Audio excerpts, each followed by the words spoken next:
Hey everybody, this is a quick video to walk through the process of knitting an RMarkdown document and getting it posted on the web using Github Pages. Now, to get started with this, you'll need to actually be a GitHub user and have started up a repo where this page and the associated information is going to live. So I've logged into GitHub. I've got repo set up for this data, which is related to Brooklyn Cemetery, a project I'm working on here in Athens, a historic black cemetery.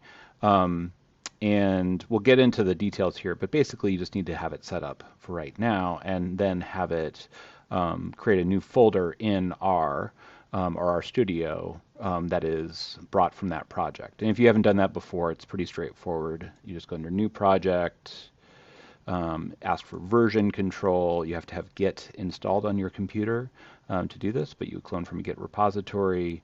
You can get that information right here. You want this URL under that green button. But this just assumes you've kind of already got that set up. So these two are linked. You can see that there is in fact a Git tab here that links all the files that are different between my local project and the one that's up on GitHub. And then you'll also need to have an RMarkdown document. So in this case, I've got a really simple one that maps out some data from Brooklyn Cemetery. It maps the sections of the cemetery and then the grave sites and then interactive table of the records that we have. One other quick formatting thing that I'll note here, this is called the YAML, YAML, which I forget what that stands for, but that is the formatting for your document. You'll want to have one of the things listed under input being an HTML document, which is just saying you want to be able to create an HTML from this RMarkdown file. I have these table of contents parameters there and a theme. This will provide a table of contents that floats as you scroll down the page, as well as settings of colors. And you can search Google for some more information on those parameters. Once that's done, I can either choose knit to HTML on here, or if this is HTML document, I can just hit knit, and it will create. You'll notice down here I've got this grade mapping RMD file, grave mapping RMD file. It'll take a second to load, and it'll create an equivalent version of that that's an HTML document. So we'll just give that a second. Okay, it's going, it's going. There we go. So now you'll see, if you look down here, now we have this grave mapping HTML document.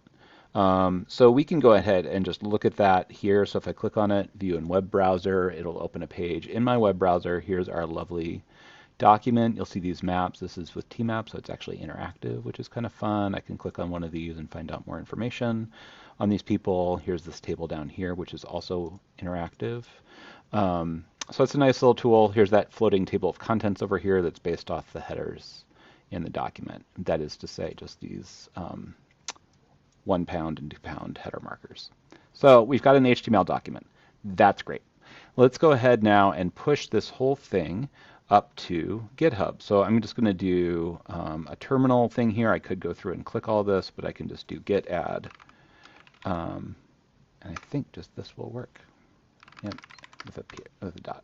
And we'll add everything to stage it so that we can commit and push up to GitHub.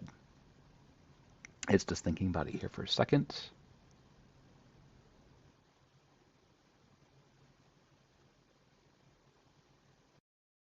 Okay, y'all. I had a break there. I'm canceling it because there's actually a lot of data in this folder. So I'm just going to add these two files. And really, I just need to add the HTML. So let's just do that. So I'm going to do git add grave. I cannot type .html. And we'll go ahead and do that. And then we can either hit commit here. Let's just do that so we can see it. And it should show up. There it is. Adding HTML. Because we just need that HTML document for this to work. Commit. Boom. And push. Done. Okay. So now if we go back to our GitHub repository that we had back here and refresh it, we should see that grave mapping HTML. Now the problem is if we click on this, we're just going to see the code. Right, so that's just not very helpful. Look at all that lovely HTML, but that doesn't allow us to view it. To to enable that, we have to set up GitHub Pages, which is a really easy way to host web content. It'll basically just create a web homepage for your repository.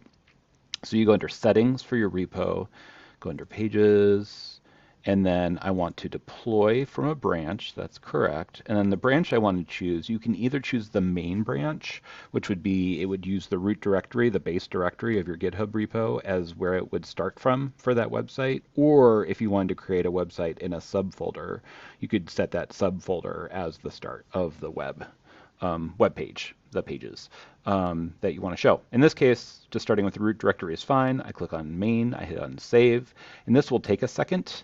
You'll see it's currently being built from the main branch. So I'm going to pause this because it sometimes takes 2-3 minutes to do, and then I'll come back when it's ready. And we're back. So now I've refreshed the page and you can see it says your site is live at this address. So I can click on that, or if I go back here, for the code repository now, if I click on this little thing here, see where it says website, I can just use my GitHub Pages website and I can hit Save Changes and it shows up right here. Isn't that nice? So now if I click on this, I get this lovely page that oh no, this is not the page I created. What this is the README file. If I want this particular page, I have to add that on to the website address. So it is just gravemapping.html. That's the name of that file. I hit enter, and there we go. There's our page. It's still interactive. I can scroll up and down. Perfect. So that's a quick walkthrough of how to get your RMarkdown document knitted and posted up on GitHub Pages. Hopefully that's helpful.